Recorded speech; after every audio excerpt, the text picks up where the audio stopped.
Satu pertanyaan terakhir, kau mau makan atau tidak? Wajah Lin Bai muram, semilir angin membawa niat membunuh yang mengerikan. Ekspresi He Chong dan sekelompok murid Tiandimen berubah drastis, menjadi waspada. He Chong dengan dingin meraung, murid-murid Sekte Tiansui, kalian sudah keterlaluan. Kami dengan baik hati mengembalikan harta kalian yang hilang, dan kalian tidak hanya tidak menghargainya, tetapi kalian juga harus menghina kami dengan kasar. Baiklah, karena kalian ingin bertarung, bagaimana mungkin kami, para Tiandimen, takut padamu? Ayo, kami, sesama muridmu, akan bertarung denganmu. He Chong dan sekelompok murid Tiandimen mengambil posisi mereka, mengepung Lin Bai. Pada saat itu, ekspresi Lin Bai berubah drastis. Semua orang hanya melihat kilatan cahaya pedang yang menyilaukan di depan mata mereka. Segera setelah itu, aura pedang menyebar, menebas leher semua murid Tiandimen di depannya. Asteris puff. Asteris kepala-kepala beterbangan, darah menyembur keluar. Dalam sekejap cahaya pedang menyala, lebih dari 10 kepala melayang ke udara, darah mengucur deras dari leher mereka seperti air mancur. Asteris buk buk buk buk. Asteris detik berikutnya, lebih dari 10 kepala jatuh ke tanah, bersama mayat-mayat tanpa kepala. Dunia langsung hening. Asteris bas. Asteris. Lin Bai berdiri di tengah kepungan, posturnya masih seperti sosok yang menghunus pedang. Kemudian, Lin Bai diam-diam menyarungkan pedangnya dan berbalik ke belakang tetua ketiga. Batuk buk. Melangkah, Lin Bai terbatuk hebat, kembali memuntahkan banyak darah. Hari ini, Lin Bai telah bertarung 2 kali dengan kepala keluarga Li, keduanya menggunakan semua kartu asnya dan bertarung habis-habisan. Kemudian, di pegunungan Xuanfeng, ia menghadapi kepungan ratusan iblis Dewa Dao, melawan balik dengan sengit. Akhirnya, ia bertarung berdarah-darah dengan kepala keluarga Elang Naga dari pegunungan Xuanfeng, menghancurkan tubuh kepala keluarga Elang Naga dan menyebabkan jiwanya melayang. Lawannya hari ini semuanya adalah tokoh-tokoh kuat di alam buah Dao Tai. 4 pertempuran berdarah ini telah melukai Lin Bai dengan parah. Saat itu, ia menyerang dengan ganas, membunuh para murid Sekte Langit dan Bumi yang datang untuk berteriak, yang memperparah lukanya. Wajah Lin Bai pucat pasi, matanya kosong dan tak bernyawa, tubuhnya melayang dan lemah, seperti orang yang sekarat. Ketika Lin Bai menyarungkan pedangnya, tetua ketiga akhirnya tersadar, dan raut kegembiraan yang mendalam muncul di wajahnya yang kaku. Ia berteriak, "Bagus, bagus, Lin Bai, hebat sekali."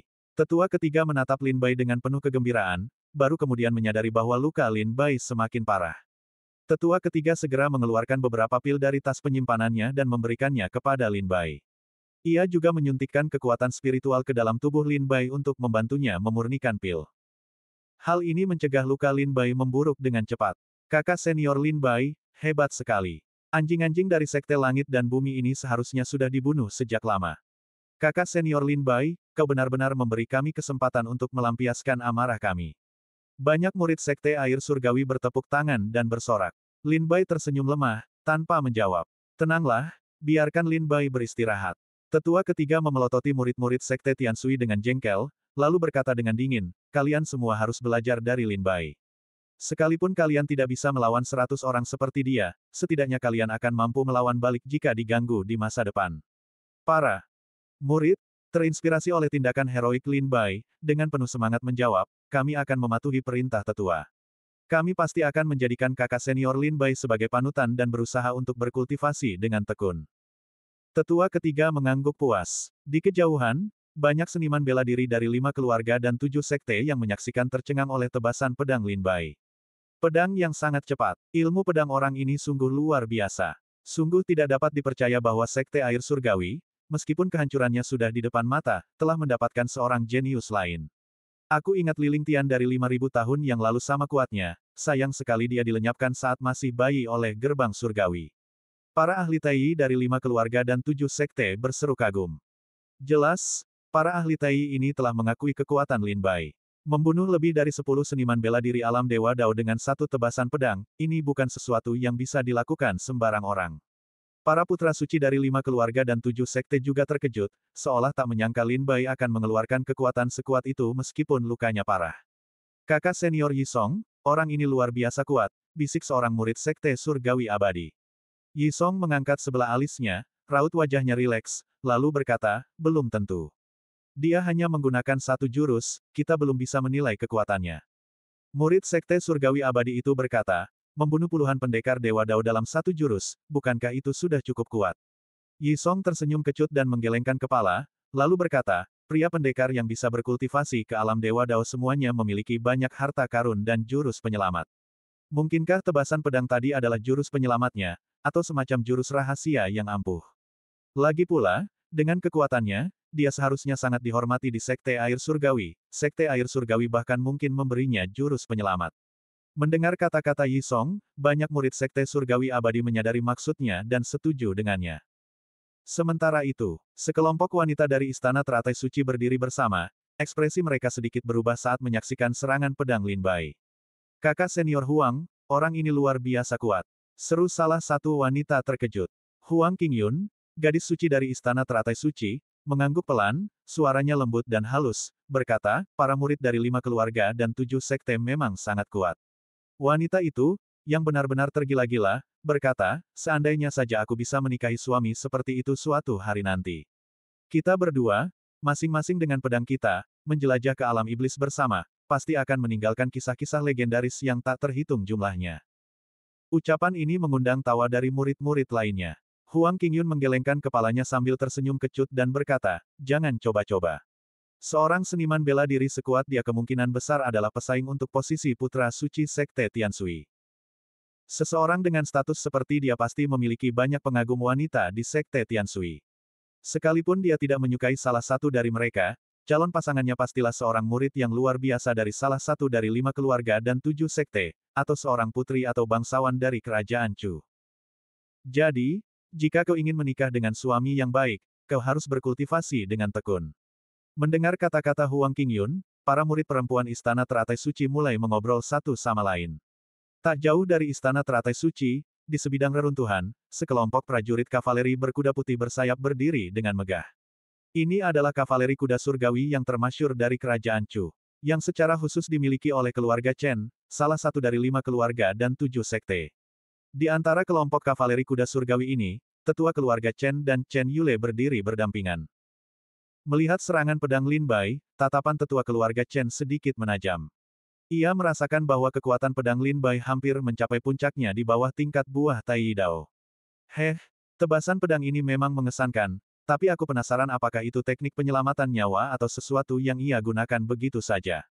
Tetua keluarga Chen awalnya memuji, lalu, seperti Yi Song, bertanya lagi, jika itu teknik penyelamatan nyawa, kekuatan seperti itu tidak mengherankan. Tapi jika tebasan pedang biasa saja memiliki kekuatan seperti itu, maka orang ini benar-benar tangguh. Yule, bagaimana menurutmu?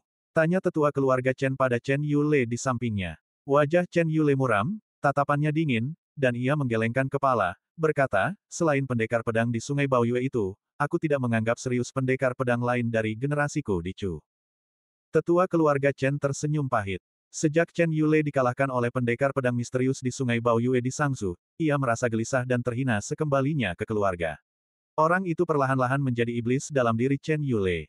Para tetua keluarga Chen tahu bahwa jika Chen Yule tidak mengalahkan pendekar pedang misterius ini seumur hidupnya, kultivasinya akan berakhir.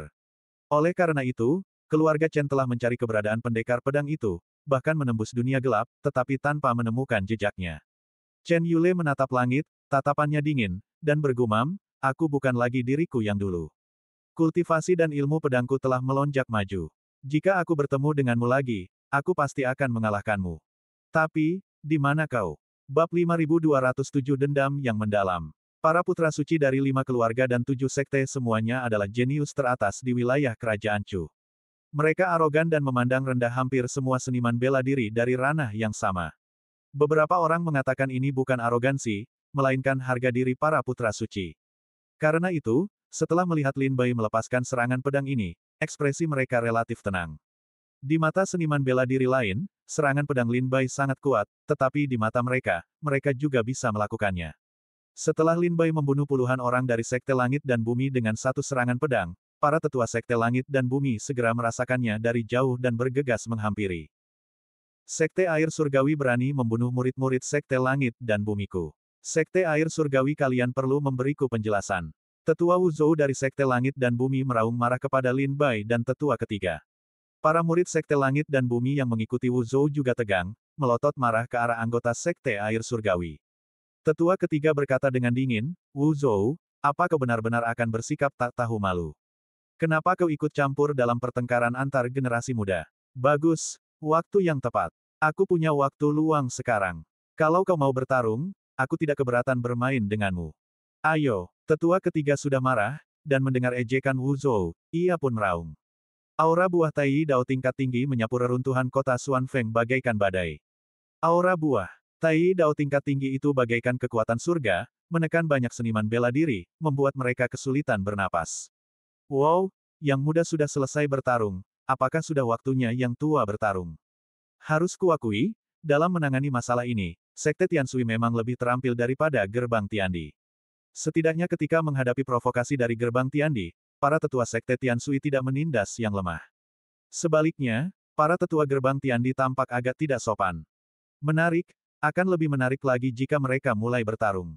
Para kultivator buah Tai Dao dari 5 keluarga dan 7 sekte di sekitarnya, yang sedang menonton pertunjukan, bersemangat untuk bersorak, menyilangkan tangan, menonton dengan penuh minat. Kau pikir aku tidak berani? Kalau kau mau bertarung, ayo bertarung. Wu Zhou meraung, dan aura kultivasi buah Tai Dao, yang sebanding dengan tetua ketiga, meledak. Boom! Fluktuasi kekuatan dari dua alam buah Tai Dao tingkat tinggi bertabrakan di antara langit dan bumi.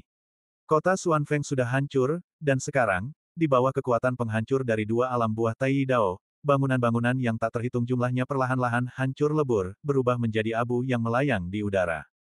Berhenti, berhenti. Saat itu, Zumo, komandan divisi Zhaoxing, bergegas dan berdiri di depan tetua ketiga dan Wu Zhou, menghentikan pertarungan mereka. Komandan Zumo, minggir. Hari ini, aku akan membuat Sekte Tiansui membayar hutang darah mereka. Wu Zhou meraung, matanya merah. Petik 2. Zumo, minggir. Jika aku tak sengaja melukaimu, aku takkan bisa menjelaskannya kepada Yang Mulia Pangeran Chen, teriak tetua ketiga kepada Zumo. Zumo diam-diam mengerang. Ia telah mengumpulkan orang-orang dari 5 keluarga dan 7 sekte ini. Mereka semua dulunya adalah para jenius ternama di kerajaan Chu, masing-masing dengan harga dirinya. Sekarang, mereka semua adalah tetua tertinggi di 5 keluarga dan 7 sekte, masing-masing memegang jabatan tinggi dan kekuasaan besar.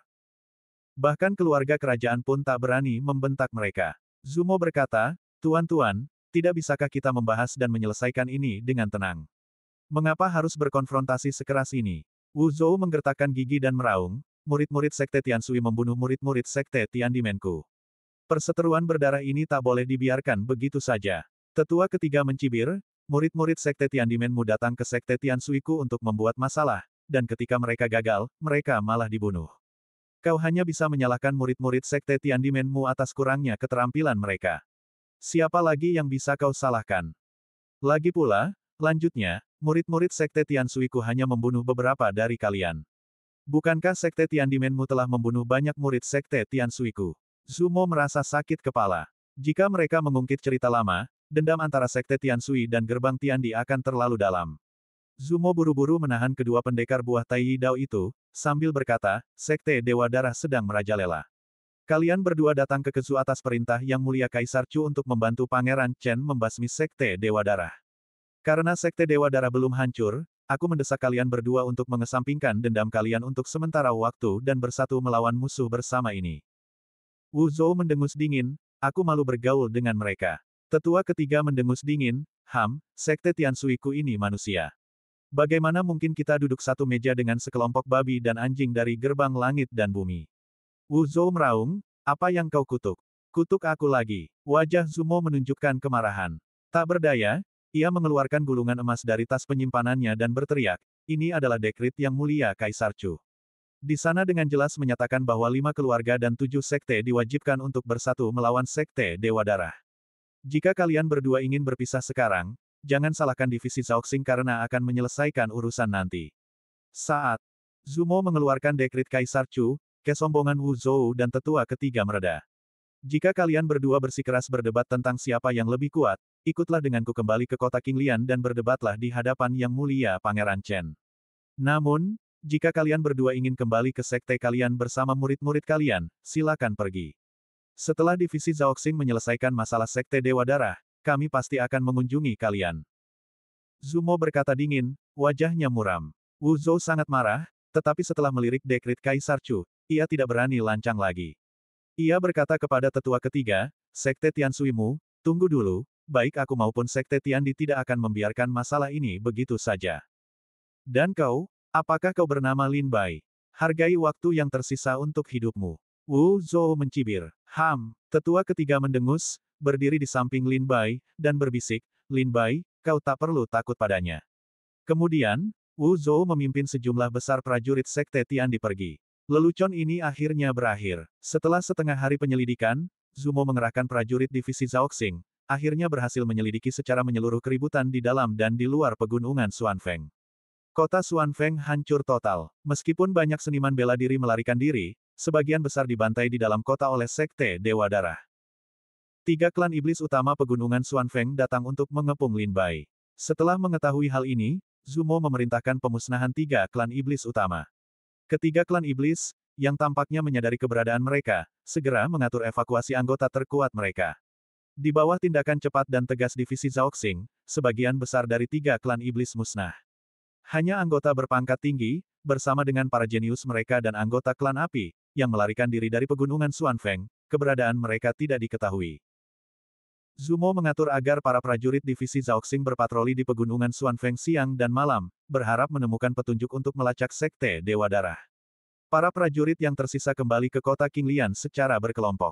Di atas awan, awan kumulus tebal menyebar, memperlihatkan kapal-kapal raksasa. Lin Bai, dengan wajah pucat, mendongak dan menyadari bahwa di atas kota Xuanfeng berdiri sebuah kapal perang seukuran kota itu sendiri. Kapal perang ini sangat besar, mampu menampung ratusan ribu prajurit. Sebanyak 108 meriam dewa perang dipasang di sekelilingnya, moncong gelapnya mengarah langsung ke tanah di bawahnya.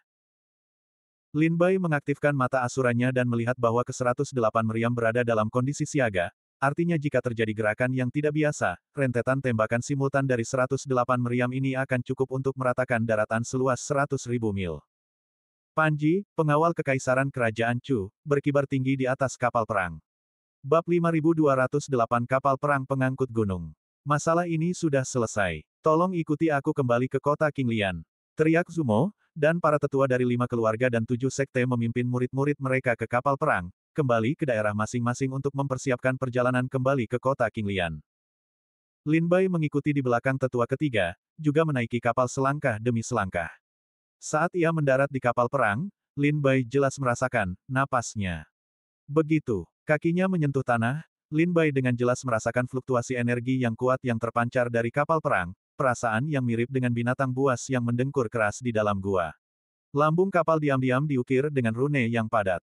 Meskipun Lin Bai hanya memiliki pemahaman yang dangkal tentang formasi, ia dapat mengatakan bahwa rune ini berasal dari luar biasa. Rune-rune ini tidak hanya memberikan kapal perang pertahanan yang sangat kuat tetapi juga kekuatan yang luar biasa. Lin Bai tak dapat menahan diri untuk tidak kagum. Dengan kekuatan kapal perang ini saja, sudah cukup untuk meratakan seluruh benua kuno yang liar. Ayo berlayar. Setelah para tetua dan murid dari 5 keluarga dan 7 sekte naik ke kapal, para prajurit dari divisi Zhaoxing kembali ke kapal perang satu persatu. Zumo memerintahkan jangkar untuk diangkat dan raksasa seukuran kota itu mulai bergerak di atas awan. Rune yang terukir di lambung kapal memancarkan cahaya redup, dan energi spiritual antara langit dan bumi langsung terkuras keluar, mengalir ke dalam kapal perang melalui rune untuk memberikan kekuatan. Wus! Kecepatan kapal perang meningkat, perlahan-lahan terbang tinggi di atas awan, menempuh jarak puluhan ribu mil dalam sekejap. Aku tidak menyangka kapal perang sebesar itu memiliki kecepatan yang luar biasa. Tidak heran mereka bisa mencapai kota Xuanfeng dari kota Qinglian begitu cepat. Dengan kecepatan ini, mungkin tidak akan memakan waktu 3 hingga 5 hari untuk kembali ke kota Qinglian. Lin Bai tidak terburu-buru kembali ke kamarnya untuk menyembuhkan luka-lukanya, tetapi berdiri di atas kapal perang, merasakan kekuatan dan kecepatannya. Tetua ketiga berdiri di samping Lin Bai dan berkata dengan suara pelan, kapal perang ini milik Garda Kekaisaran Kerajaan Chu. Nama lengkap kapal perang ini adalah, Kapal Perang Pengangkut Gunung. Kapal ini seberat gunung, sekokoh besi, secepat angin, dan sekuat guntur. Setidaknya puluhan ribu susunan sihir terukir di lambungnya untuk menyediakan sumber daya yang berkelanjutan. Tetua ketiga perlahan menjelaskan, ada 2 cara untuk mengaktifkan kapal perang pengangkut gunung. Yang pertama adalah dengan menyuntikkan giok abadi. Selama giok abadi yang disuntikkan cukup banyak, kapal perang pengangkut gunung dapat mencapai kecepatan maksimumnya. Ketika kami berangkat dari kota Qinglian, kami menyuntikkan giok abadi, dan hanya dalam 1 hari, kami melintasi miliaran mil daratan untuk tiba di kota Xuanfeng.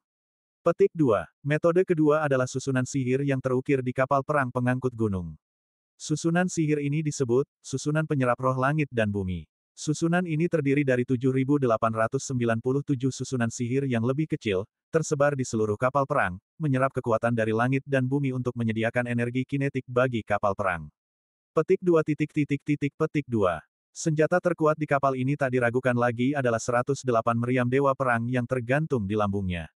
Jika mereka menembak dengan kekuatan penuh, mereka mungkin bisa memusnahkan seorang seniman bela diri di alam buah Luo Dao Agung seketika. Tetua ketiga menarik napas dalam-dalam, matanya dipenuhi kekaguman saat berbicara tentang kapal perang pengangkut gunung. Lin Bai mengangguk sedikit, memang mengesankan. Tetua ketiga tersenyum, tentu saja mengesankan, ini adalah keahlian khas kerajaan Chu. Tahukah Anda berapa banyak upaya, sumber daya, dan tenaga yang diinvestasikan dinasti kerajaan Chu dalam mengembangkan kapal perang pengangkut gunung? Lin Bai tersenyum dan berkata, Tetua, bukankah akan lebih baik lagi jika Sekte Tiansui kita memiliki kapal perang seperti itu? Tetua ketiga menggelengkan kepalanya sambil tersenyum kecut dan buru-buru berkata, jangan dipikirkan. Tahukah kau berapa banyak giok abadi yang berharga untuk besi suci, susunan sihir, suku cadang, dan sebagainya di kapal perang ini? Lin Bai tertegun sejenak, lalu bertanya dengan bingung, entahlah. Tetua ketiga dengan sabar menjelaskan, jika kau membongkar kapal perang pengangkut tunggangan dan menjual suku cadangnya, kau mungkin bisa mendapatkan ratusan ribu giok abadi. Mata Lin Bai terbelalak kaget, dan ia berseru berulang kali, Tetua, maksudmu, kapal perang ini bernilai ratusan ribu giok abadi. Seketika, Lin Bai menatap kapal perang itu dengan hasrat membara.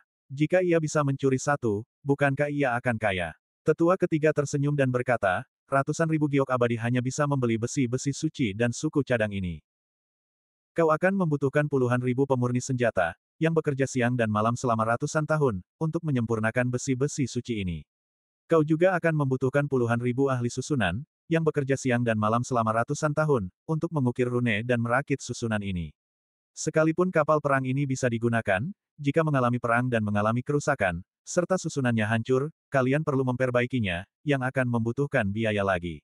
Lin Bai merasa sakit kepala, dan tampaknya mengerti bahwa tenaga kerja dan sumber daya keuangan yang dibutuhkan untuk menempa kapal perang sekuat itu tak terbayangkan. Namun, begitu kapal perang seperti itu diperoleh, kekuatannya akan benar-benar memukau siapapun. Seperti yang disebutkan tetua ketiga sebelumnya, kapal perang pengangkut gunung ini, dengan kekuatan penuh, cukup untuk meledakkan seorang seniman bela diri di alam buah Luo Dao Agung menjadi debu. Namun, sumber daya keuangan dan manusia yang dibutuhkan untuk membangun kapal perang seperti itu juga mencengangkan. Lebih lanjut, perbaikan selanjutnya juga membutuhkan sejumlah besar sumber daya keuangan dan manusia, sesuatu yang hanya mampu dibiayai oleh kekuatan sekuat kerajaan Chu.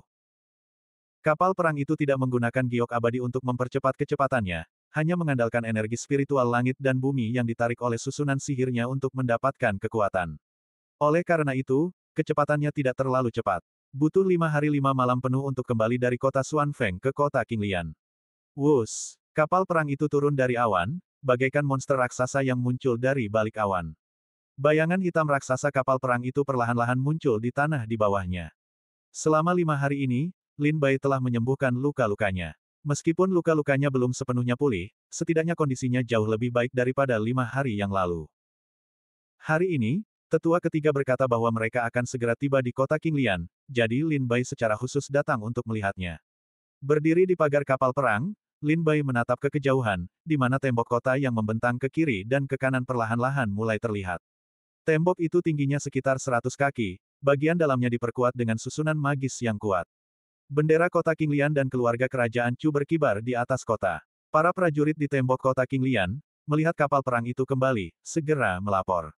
Kemudian, susunan magis kota Qinglian perlahan aktif, memungkinkan kapal perang itu masuk dan langsung menuju ke bagian timur kota. Saat kapal perang itu melewati kota Qinglian, Lin Bai dapat melihat situasi umum di sekitarnya. Seperti kota Zenan, kota Qinglian kini penuh sesak. Dengan merajalelanya Sekte Dewa Darah, banyak keluarga dan sekte telah membawa keluarga mereka ke kota Qinglian untuk berlindung.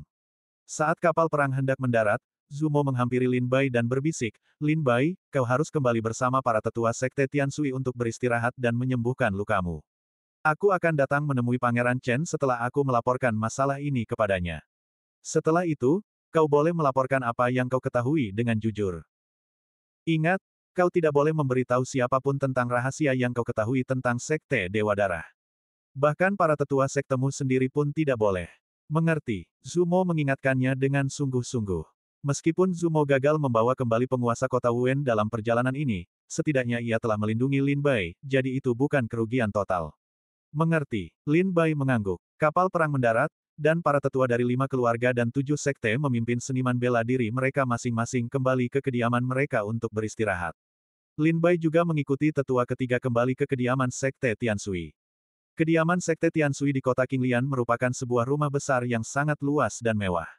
Untuk misi ke Kezu ini, guna membantu Pangeran Chen dalam menumpas Sekte Dewa Darah, Sekte Tianshui mengirimkan ratusan seniman bela diri tingkat Dewa Dao. Kelompok pertama murid Sekte Tianshui yang tiba dipimpin oleh tetua ketiga. Kelompok kedua dipimpin oleh Zheng Yuan, dan terdiri dari Bai Yifei, Zhou Xinjun, dan lainnya. Meskipun mereka berangkat lebih lambat dari Lin Bai, mereka mengambil jalan pintas terbaik, tiba 3 hingga 5 hari lebih awal. Setibanya di rumah besar, tetua ketiga menginstruksikan seorang pelayan untuk menyiapkan halaman kecil bagi Lin Bai agar ia dapat fokus pada penyembuhan. Pil ini disebut, pil 9 Kikian Yuan, dan memiliki efek penyembuhan yang luar biasa. Kata tetua ketiga, sambil mengambil sebuah kotak harta karun dari tas penyimpanannya dan menyerahkannya kepada Lin Bai. Lin Bai membukanya dan melihat sebuah pil bulat, berkilau, berwarna biru kehijauan di dalamnya, memancarkan aroma obat yang memikat. Pil ini jelas sangat berharga, dan cocok untuk mereka yang berada di tahap buah Dao Tai. Tetua, ini terlalu berharga, kata Lin Bai. Tetua ketiga tertawa terbahak-bahak, kau membunuh puluhan orang dari Sekte Langit dan Bumi dengan satu tebasan pedang di kota Xuanfeng, sungguh memuaskan. Anggaplah pil ini sebagai hadiahmu. Kalau begitu, murid ini akan menerimanya. Lin Bai tidak menolak lagi, meminum pil itu, dan mengikuti pelayan itu. Karena Qiao Mo, Qin Yao, Yi Gu, dan yang lainnya tidak berada di kota Qinglian, Lin Bai tidak memiliki kerabat atau teman untuk dikunjungi, jadi ia pergi untuk menyembuhkan lukanya. Selanjutnya, ia harus menunggu panggilan Yang Mulia Pangeran Chen. Setibanya di halaman kecil, Lin Bai segera memasuki ruang meditasi dan duduk bersila untuk menyembuhkan lukanya. Waktu berlalu begitu cepat, dan setengah hari telah berlalu dalam latihannya yang penuh dedikasi. Saat senja, Bai Yifei dan Zhou Xinjun duduk mengobrol di halaman kecil mereka. Kudengar Lin Bai telah tiba di kota Qinglian. Tanya Bai Yifei dengan tenang. Ya, konon dia kembali dari kota Xuanfeng hari ini bersama tetua ketiga, kata Zhou Xinjun. Kota Xuanfeng. Apa yang dia lakukan di kota Xuanfeng? Bai Yifei mengerutkan kening, bingung. Zhou Xinjun menggelengkan kepalanya sedikit, menunjukkan bahwa dia juga tidak tahu. Bai Yifei menarik napas dalam-dalam dan berkata, ini bukan waktu yang tepat untuk bertindak selagi kita di kota Qinglian. Kita lihat saja nanti. Akan ada kesempatan. Zhou Xinjun mendesah pelan. Dia tidak sepenuhnya yakin apakah Lin Bai adalah pembunuh Mu Huaqing, tetapi demi reputasi gurunya dan untuk menekan masalah ini, dia harus mendukung keputusan Bai Yifei. Kakak senior Bai Yifei, kakak senior Zhou Xinjun, Tuan Jiang Zhen telah datang ke kediaman kita. Pada saat ini, seorang murid dari Sekte Tianshui bergegas ke halaman dan berkata kepada Bai Yifei dan Zhou Xinjun. Benarkah? Bai Yifei mengangkat alis, sedikit kegembiraan di wajahnya. Zhou Xinjun cukup terkejut dan bertanya, kakak senior, siapakah Tuan Jiang Zhen ini? Mengapa Anda begitu bersemangat? Bai Yifei menjawab, adik kedua, kau mungkin tidak tahu, tapi Jiang Zhen adalah seorang pengurus di istana inti Pangeran Chen, seseorang yang dekat dengan Pangeran Chen. Zhou Xinjun terkejut, masih agak bingung. Bai Yifei melanjutkan, adik kedua, Pangeran Chen saat ini adalah kandidat terkuat untuk tahta. Jika kita dapat memanfaatkan kesempatan ini untuk mendapatkan dukungannya dan membantunya naik tahta, kemungkinan besar itu akan membawa manfaat yang tak tertandingi bagi kultivasi kita. Zhou Xinjun kemudian mengerti niat Bai Yifei, ia ingin berteman dengan Pangeran Chen. Adik senior, apakah kau ingin membantu Pangeran Chen merebut tahta? Tanya Zhou Xinjun. Bai Yifei tersenyum dan berkata, sejak zaman dahulu, setiap kenaikan tahta kaisar baru di kerajaan Chu selalu disertai dengan pertumpahan darah. Namun setelah pertumpahan darah ini berakhir, hal itu akan membawa manfaat yang tak tertandingi bagi para seniman bela diri yang berpartisipasi dalam perebutan tahta.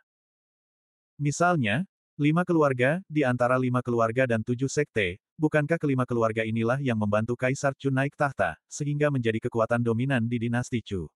Petik 2. Karena kita di Kesu, jika ada kesempatan, sebaiknya kita berkenalan dengan Pangeran Chen dulu. Selalu menyenangkan memiliki lebih banyak pilihan. Jelas Bai Yifei sambil tersenyum. Zhou Xinjun mengangguk dan berkata, kalau begitu, jangan tunda lagi, ayo kita kunjungi Tuan Jiang Zhen dulu. Baiklah, ayo pergi. Bai Yifei dan Zhou Xinjun meninggalkan halaman bersama dan langsung menuju aula utama. Di aula utama istana, Zheng Yuan dan tetua ketiga sedang mengobrol dengan seorang pemuda. Para murid, beri salam kepada tetua. Bai Yifei dan Zhou Xinjun masuk dan membungkuk. Tetua ketiga memperkenalkan mereka sambil tersenyum, Tuan Jiang Zhen, mereka berdua adalah murid sekte Tianshui saya, bernama Bai Yifei dan Zhou Xinjun. Ekspresi Jiang Zhen tenang. Ia melirik Bai Yifei dan Zhou Xinjun, mengangguk, lalu mengalihkan pandangan, tidak lagi menatap mereka. Melihat Jiang Zhen mengabaikan mereka, Bai Yifei dan Zhou Xinjun tampak agak malu. Bai Yifei, khususnya, merasakan gelombang amarah. Bagaimanapun, ia adalah salah satu kandidat putra suci sekte Tianshui dan seorang jenius dalam peringkat Dewa Dao Kerajaan Chu. Jiang Zhen hanyalah seorang pengurus di istana bagian dalam istana Pangeran Chen, beraninya ia diabaikan begitu saja. Para senior, saya datang hari ini untuk menemui saudara Lin Bai. Mohon beritahu beliau tentang kehadiran kalian. Setelah berbincang dengan tetua ketiga dan Zheng Yuan, Jiang Zhen mengungkapkan tujuannya. Bai Yifei tercengang. Jiang Zhen datang untuk Lin Bai. Tuan Jiang Zhen, Lin Bai adalah murid sekte Tianshui kami. Apakah dia melakukan kesalahan dan menyinggung Anda? Bai Yifei buru-buru bertanya. Jika Lin Bai memang telah tidak menghormati para tetua dan menyinggung Anda, saya dapat membantu Anda memberinya pelajaran. Jiang Zhen melirik pria berbaju putih itu, merasa agak kesal, dan wajahnya menunjukkan rasa jijik. Kemudian, Jiang Zhen berkata kepada tetua ketiga, silakan undang Lin Bai ke sini. Saya di sini atas perintah Yang Mulia Pangeran Chen. Mata tetua ketiga melirik ke sekeliling. Ia ingat bahwa Zumo diam-diam telah mengatakan sesuatu kepada Lin Bai sebelum kembali ke kota Qinglian, dan menduga bahwa Yang Mulia Pangeran Chen datang untuk alasan ini. Pergi dan panggil Lin Bai ke sini. Tetua ketiga memerintahkan seorang pelayan untuk pergi. Melihat Jiang Zhen mengabaikan mereka, Bai Yifei dan Zhou Xinjun merasa malu dan berdiri diam di samping. Tetua ketiga mengirim seorang dayang untuk memanggil Lin Bai, mengatakan bahwa Yang Mulia Pangeran Chen telah mengirim seseorang. Lin Bai keluar dari ruangan yang sunyi dan mengikuti dayang itu ke aula depan kediaman. Saat itu, Lin Bai mendapati Zheng Yuan dan tetua ketiga sedang berada di aula depan, bersama puluhan pendekar Dewa Dao dari sekte Tianshui. Di antara mereka adalah Bai Yifei dan Zhou Xinjun. Ketika Bai Yifei melihat Lin Bai, senyum dingin tersungging di bibirnya. Salam, tetua. Lin Bai memasuki aula depan dan membungkuk. Ini pasti saudara Lin Bai. Sungguh, pria yang tampan dan berbakat, bagaikan naga di antara manusia. Sebelum kedua tetua itu sempat berbicara, seorang pemuda berkata sambil tersenyum. Lin Bai menoleh ke arah suara itu dan melihat bahwa pria itu berkulit cerah dan berwajah tampan, tetapi wajahnya dipenuhi senyum yang memuja, dan alisnya menunjukkan sikap rendah hati. Tetua ketiga mengumumkan dengan lantang, Lin Bai, ini Tuan Jiang Zhen, pengurus kediaman Pangeran Chen. Lin Bai membungkuk dan berkata, Tuan Jiang Zhen. Meskipun kultivasi seniman bela diri bernama Jiang Zhen ini tidak tinggi, hanya di tingkat Dewa Dao tingkat pertama. Ia tetaplah pengurus kediaman Pangeran Chen. Seperti kata pepatah, bahkan penjaga gerbang Perdana Menteri pun hanyalah pejabat tingkat 3, apalagi pengurus kediaman Pangeran Chen yang bermartabat. Terlebih lagi, Chu adalah dunia di mana dinasti adalah yang tertinggi, dan jabatan pejabat sangat dihargai. Oh, aku tidak berani menerima gelar seperti itu, aku tidak berani menerima gelar seperti itu. Pemuda bernama Jiang Zhen itu tampak sangat menghormati Lin Bai, dan berkata sambil tersenyum, Saudara Lin Bai, aku tidak berani menerima gelar Tuan Jiang Zhen, seperti itu. Jika saudara Lin Bai tidak keberatan, kau bisa memanggilku saudara Jiang Zhen saja, lagi pula, aku hanya beberapa tahun lebih tua darimu. Mendengar ini, Lin Bai sedikit mengernyit. Ia tidak mengerti mengapa Jiang Zhen begitu rendah hati. Tetua ketiga dan Zheng Yuan saling berpandangan, sama-sama bingung. Pengurus rumah Pangeran Chen biasanya sangat arogan, bahkan ketika menghadapi menteri tingkat 2 di istana. Mengapa dia begitu menghormati Lin Bai? Murid-murid sekte Tianshui lainnya juga bingung. Lin Bai segera mengalihkan pembicaraan kembali ke topik, bolehkah saya bertanya apa yang membawa Tuan Jiang Zhen ke sini? Apakah Yang Mulia Pangeran Chen ingin bertemu saya? Jiang Zhen tersenyum dan berkata, Saudara Lin Bai, Yang Mulia Pangeran Chen mendengar dari Tuan Zumo bahwa Anda terluka di kota Xuanfeng dan sangat khawatir, bahkan sampai tidak bisa tidur. Yang Mulia Pangeran Chen awalnya bermaksud mengunjungi Anda secara pribadi, tetapi beliau terlalu sibuk dengan urusan lain hari ini, jadi beliau secara khusus menginstruksikan saya untuk datang dan mengunjungi Anda atas namanya. Tidak sama sekali, Yang Mulia Pangeran Chen telah menyiapkan beberapa pil penyembuh untuk Anda. Bawa harta karun itu ke sini. Sambil berbicara, Jiang Zhen bertepuk tangan, dan sekelompok wanita muda yang anggun, dengan langkah-langkah halus dan gerakan yang elegan, memasuki aula, masing-masing membawa nampan giok. Total ada 18 wanita, masing-masing membawa salah satu dari 18 nampan giok. Di setiap nampan terdapat berbagai harta karun. Lin Bai tertegun sejenak, menatap semuanya dengan bingung. Jiang Zhen terbatuk pelan, mengeluarkan daftar hadiah dari lengan panjangnya, dan berkata dengan lantang, Yang Mulia Pangeran Chen menganugerahkan kepada Lin Bai, seorang murid sekte Tianshui, sebuah senjata ilahi Dao kelas atas, pedang King Feng, sebuah senjata ilahi Dao kelas atas, sirah pola naga, sebuah ginseng darah berusia 10.000 tahun, 10 pil roh ilusi 9 putaran, dan 100 pil naga abadi. Jiang Zhen perlahan menyelesaikan pembacaan hadiah di daftar tersebut, lalu tersenyum dan berkata kepada Lin Bai, Yang Mulia Pangeran Chen juga mengatakan bahwa karena beliau saat ini sedang berada di luar ibu kota, akan merepotkan untuk membawa banyak harta bersamanya. Hadiah selanjutnya akan diberikan sekembalinya ke ibu kota. Lin Bai tampak bingung mendengar hadiah-hadiah itu.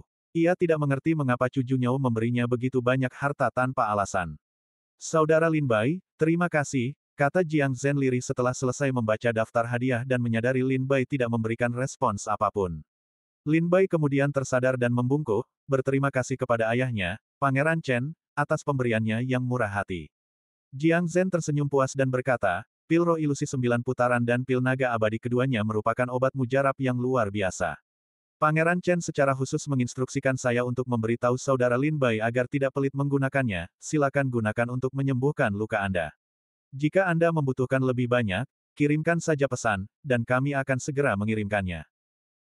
Tetua ketiga kemudian membisikkan pengingat, pil roh ilusi 9 putaran dan pil naga abadi adalah ramuan suci yang disempurnakan oleh Paviliun Misteri Surgawi, khusus untuk digunakan oleh keluarga kerajaan-kerajaan Chu. Bahkan pejabat tinggi di bawah pangkat ketiga pun tidak diizinkan menggunakannya. Lin Bai menyadari bahwa kedua pil ini tampak sangat berharga. Namun, Lin Bai tidak tahu bahwa kedua pil ini sebenarnya berada dalam situasi yang tak ternilai harganya dan tidak tersedia. Jiang Zhen tersenyum dan berkata, Yang Mulia Pangeran Chen menginstruksikan agar saudara Lin Bai fokus pada penyembuhan luka-lukanya. Kita bisa membicarakan hal lain setelah Anda pulih. Tentu saja, saudara Lin Bai dipersilakan untuk bertemu Yang Mulia Pangeran Chen kapan saja. Lin Bai mengangguk dan berkata, saya mengerti. Jiang Zhen mengobrol lama dengan Lin Bai, sikapnya tampak tidak biasa bagi tetua ketiga dan Zheng Yuan. Mengapa ia begitu menghormati Lin Bai? Akhirnya, Jiang Zhen meninggalkan Lin Bai sebuah token komunikasi sebelum meninggalkan istana. Setelah Jiang Zhen pergi, tetua ketiga dan Zheng Yuan tidak sabar untuk bertanya. Zheng Yuan bertanya, Lin Bai, mengapa Yang Mulia Pangeran Chen menganugerahkan begitu banyak harta kepadamu? Harta lainnya tidak penting, terutama zirah pola naga, pil roh ilusi 9 putaran, dan pil naga abadi, semua ini adalah harta yang tak ternilai harganya, barang-barang yang tidak dapat dibeli dengan uang di dunia luar. Lin Bai mengangkat bahu sambil tersenyum masam dan berkata, saya juga tidak tahu. Tetua ketiga mengerutkan kening dan bertanya, apakah kau membawa kabar dari kota Xuanfeng? Apakah itu sebabnya Yang Mulia Pangeran Chen menganugerahkan ini kepadamu? Lin Bai tersenyum kecut lagi dan berkata, aku juga tidak tahu. Ia berpura-pura tidak tahu sampai akhir. Tetua ketiga mendesah pelan, karena ini dianugerahkan oleh Yang Mulia Pangeran Chen, terimalah dan gunakanlah dengan bijak. Kebetulan kau sedang terluka, pil roh ilusi 9 putaran dan pil naga abadi adalah benda penyembuhan yang luar biasa, persis seperti yang kau butuhkan saat ini. Pergi dan sembuhkan lukamu. Lin Bai menangkupkan tangannya untuk memberi salam, menyimpan semua harta karun, dan berbalik untuk meninggalkan aula depan. Setelah Lin Bai pergi, Zheng Yuan dan tetua ketiga bertukar pandang, keduanya menunjukkan ekspresi tak percaya. Kau lihat itu. Zheng Yuan berbicara lebih dulu, suaranya muram. Yang Mulia Pangeran Chen sedang mencoba merekrut Lin Bai. Tetua ketiga terkekeh. Karena kau tahu Yang Mulia Pangeran Chen sedang merekrut Lin Bai, mengapa kau masih memasang ekspresi muram seperti itu? Yang Mulia Pangeran Chen merekrut Lin Bai sama saja dengan merekrut Sekte Tianshui kita, bukan? Ini mungkin hal yang baik untuk Sekte Tianshui kita. Zheng Yuan tersenyum pahit dan berkata, tetua ketiga, aku perlu mengoreksimu. Itu, hal yang baik dalam jangka panjang, tetapi dalam jangka pendek, itu belum tentu hal yang baik. Tetua ketiga menarik napas dalam-dalam dan mendesah pelan. Penatua Zheng Yuan, Aku tahu kekhawatiranmu. Terlibat dalam perebutan suksesi kerajaan Chu terlalu dini akan menyebabkan penindasan dini, yang hanya akan menjerumuskan Sekte Tianshui ke dalam kubangan yang sulit untuk dilepaskan. Tapi kau juga harus memahami situasi Sekte Tianshui saat ini. Sekte ini semakin lemah, dilanda masalah internal dan menghadapi musuh-musuh kuat dari luar. Ini adalah masa kekacauan besar. Petik 2. Sejak kemunduran Sekte Tianshui, tidak ada orang cakap yang tersisa di kerajaan Chu. Kerajaan Chu bahkan tidak lagi menganggap Sekte Tianshui sebagai salah satu dari 5 keluarga dan 7 sekte. Zheng Yuan berkata dengan ekspresi muram. Karena Yang Mulia Pangeran Chen ingin merekrut Lin Bai, mungkin kita bisa menggunakan Lin Bai sebagai batu loncatan untuk membangun kembali hubungan Sekte Tianshui dengan kerajaan Chu. Ia melanjutkan, apakah tetua ketiga bermaksud membiarkan semuanya berlalu begitu saja? Membiarkan Yang Mulia Pangeran Chen memenangkan hati Lin Bai. Dan apakah Sekte Tianshui kita harus menyatakan pendiriannya dan berpihak pada Yang Mulia Pangeran Chen? Kau perlu memikirkan ini matang-matang. Pangeran ketiga bukanlah orang yang bisa diremehkan. Kata tetua ketiga. Tetua Zheng Yuan, jangan terlalu pesimis. Biarkan Lin Bai menghubungi Yang Mulia Pangeran Chen terlebih dahulu. Anggap saja ini rencana cadangan untuk Sekte Tianshui. Jika Yang Mulia Pangeran Chen mengambil alih, kita tinggal menunggu kesempatan yang tepat. Zheng Yuan mengangguk, tetapi wajahnya masih muram. Saya sarankan kita laporkan perekrutan Lin Bai oleh Yang Mulia Pangeran Chen kepada sekte dan meminta pemimpin sekte dan semua tetua untuk berdiskusi dan memutuskan. Masalah ini tampak kecil, tetapi sebenarnya memiliki implikasi yang besar. Jika perlu, saya pikir kita harus meminta tetua tertinggi untuk turun tangan dan mengambil alih. Tetua ketiga mengangguk dan berkata, baiklah, mari kita lakukan apa yang dikatakan tetua Zheng Yuan dan laporkan masalah ini kepada sekte. Kedua tetua itu berdiskusi seolah-olah tidak ada orang lain di sekitar. Tetua ketiga tersenyum penuh arti, Lin Bai benar-benar telah membawa terlalu banyak peluang, dan juga banyak tantangan bagi sekte ini. Mungkin hari kebangkitan sekte ini sudah dekat. Mendengar kata-kata tetua ketiga, wajah Bai Yifei menjadi jauh lebih muram. Ia perlahan-lahan merasakan bahwa para petinggi sekte mulai memihak Lin Bai. Awalnya, Bai Yifei adalah murid sekte yang paling berharga, pilihan pertama bagi putra suci.